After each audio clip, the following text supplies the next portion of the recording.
DLS 사태에 이어서 최근에 국내 최대의 헤지펀드 운용회사인 라임자산 운용의 문제까지 불거지면서 많은 분들이 걱정하고 있는 그런 상황인 것 같습니다. 자, 이 문제의 본질이 무엇인지 간략하고 알기 쉽게 파헤쳐 보도록 하겠습니다.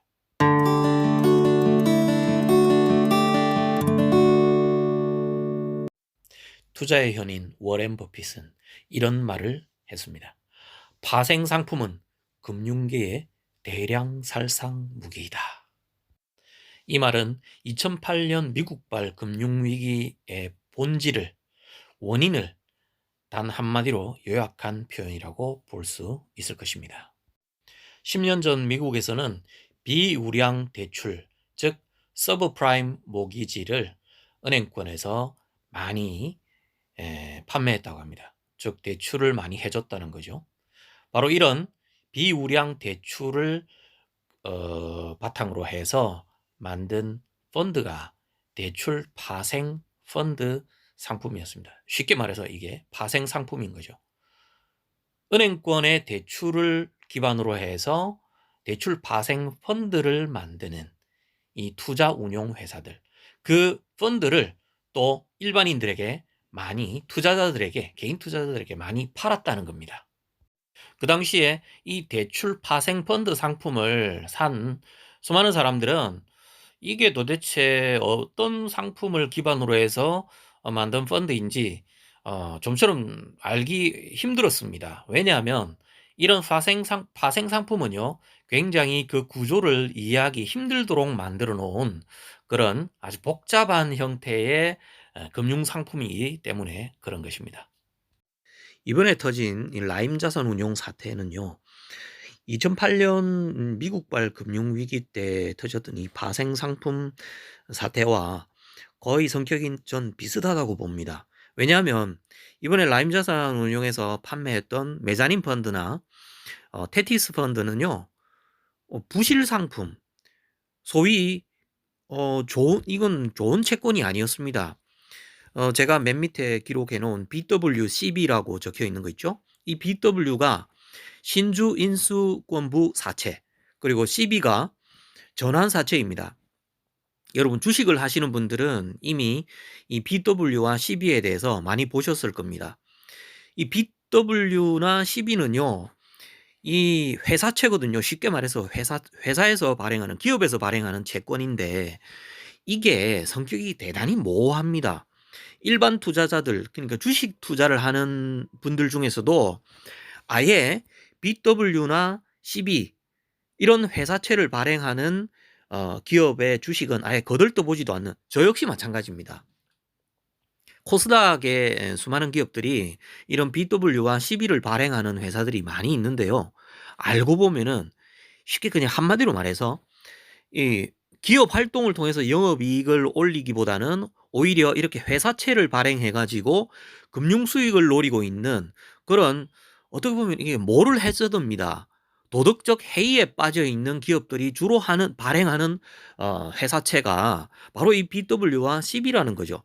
그런데 라임 자산 운용에서 메자닌 펀드니 테티스 펀드니 이렇게 아주 멋진 이름을 펀드 이름을 붙여 가지고 BW나 CB 상품에 투자하게 만든, 아 이건, 저는 이건 대단히 비도덕적인 상품 구성이라고 보고요. 이런 펀드를 팔았다는 것 자체가 대단히 문제가 많다라고 볼 수밖에 없다는 거죠.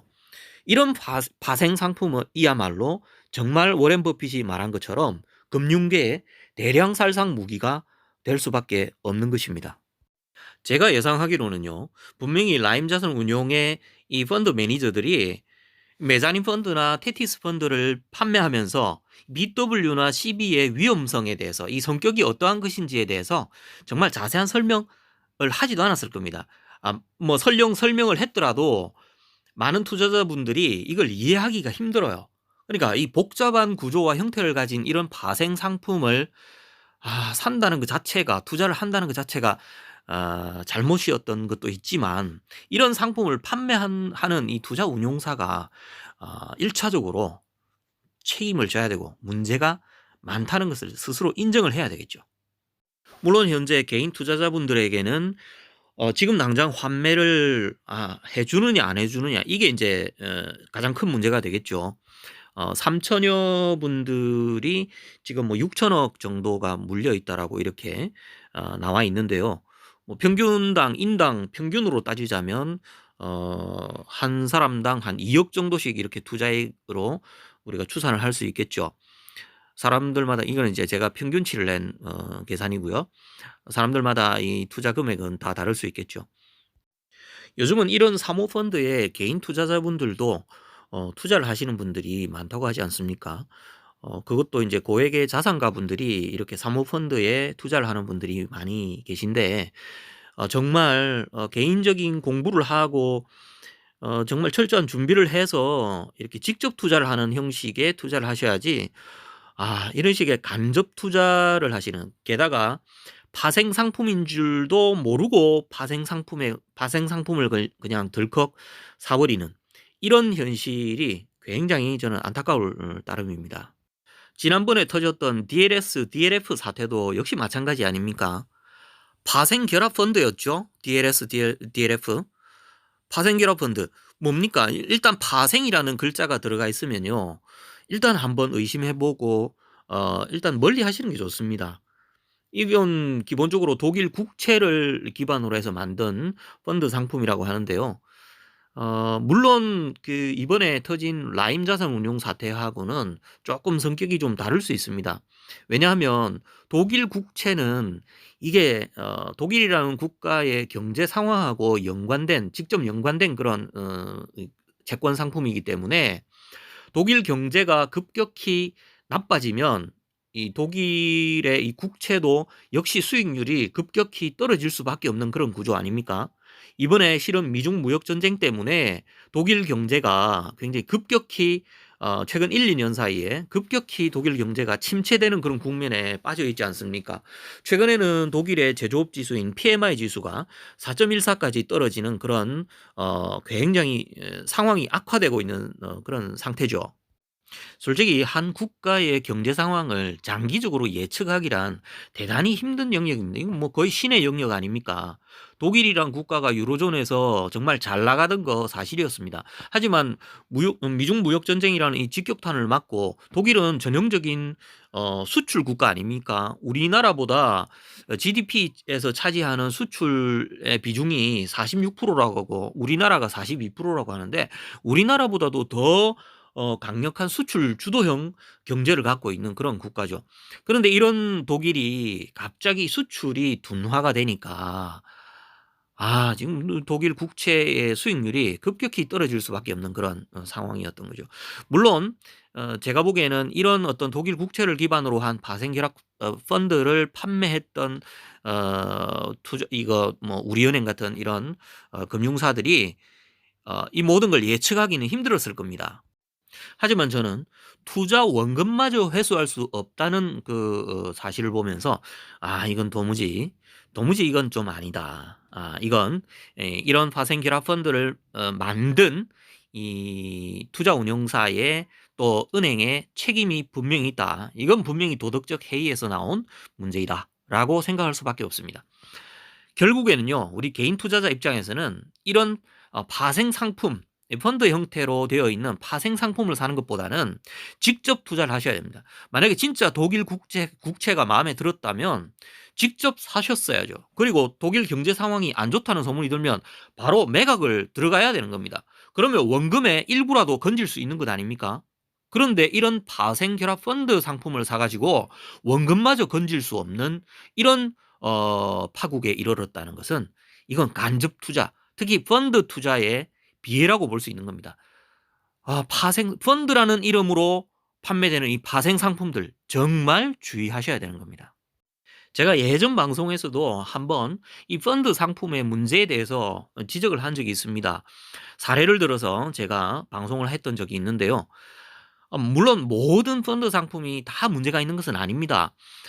제가 이런 방송을 한다고 해서 참 어떻게 보면은 수많은 그 펀드 매니저분들 열심히 하시고 정말 좋은 상품을 판매하시는 그런 펀드 매니저분들에게는 참 죄송합니다마는 이렇게 일부 위험천만한 파생 상품을 기반으로 한 파생 상품인 이런 펀드를 판매하는 회사들, 정말 이건 각성해야 됩니다. 반성해야 됩니다.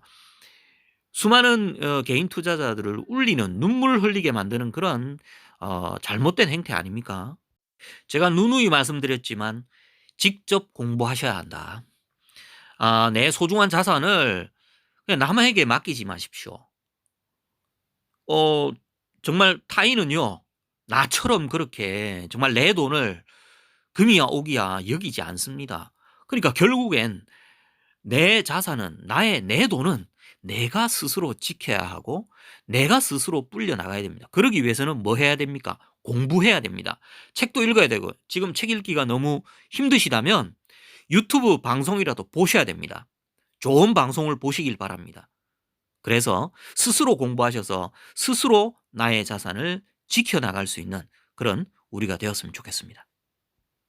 그동안 제 방송을 청취를 꾸준히 해오신 분들은 느끼셨겠지만, 저는 정말 우리가 가진 소중한 자산을 안전하게 지켜나가는 방법에 대해서 함께 공부하고 함께 나누는 그런 방송으로 계속해서 여러분들을 만나고 있습니다. 앞으로도 저는 거짓말하지 않는 방송, 그리고 무리하게 어떤 투자를 권유하는 방송 절대로 되지 않을 겁니다. 그리고 혹시나 잘못된 정보를 전달했다면 시정할 수 있는 그런 정직한 방송이 될 수 있도록 노력하겠습니다. 이상 커멘트 TV였습니다. 감사합니다.